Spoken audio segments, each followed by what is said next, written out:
કરચલિયાપરા નજીક આવેલા રણેકા વિસ્તારમાં એક વ્યક્તિ ઉપર હુમલો કરવામાં આવ્યો। ભાવનગર શહેરના કરચલિયાપરા રણેકા વિસ્તારમાં પૈસાની બાબતે એક વ્યક્તિને ઢોરમાર મારવામાં આવ્યો હતો। મળતી વિગતો અનુસાર કૌશિકભાઈ સુરેશભાઈ ટેબાણીને દેવાભાઈ રાજુભાઈ મકવાણા અને તેની સાથે રહેલા 10 વ્યક્તિઓએ ઢોરમાર માર્યો હતો।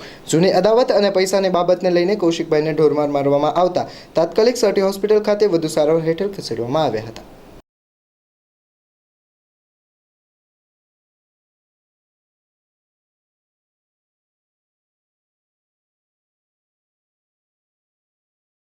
બનાવ એવો બન્યો હતો કે અમે પુષ્પકભાઈ છે ને એની આગળથી મારે પૈસા લેવાના હતા। એમાંથી દેવાભાઈએ મને એમ કીધું હતું કે ભાઈ પૈસા મને આપો ને 5,000 રૂપિયા હું તમને ખીયર ઉપર આપીશ એમ। ખીયર વહી ગયા એના ઘણા દિવસ થઈ ગયા।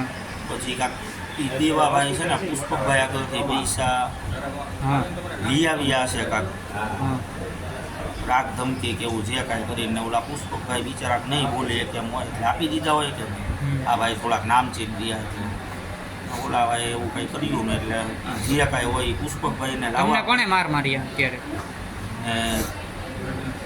દેવાએ ધોકો માથામાં માર્યો હતો। પછી મેં એટલા હામી ઘા કર્યા પણ મારું એટલું એક એને વાગ્યું નથી। બસ પછી ઘણા બધા હતા પણ મને નામ નથી આવડતું એને આ બધા જે જોયું હશે ને એને બધાને નામ આવે। દેવાભાઈ કોણ છે? એ રાજુભાઈ બટુભાઈ મકવાણાના સન।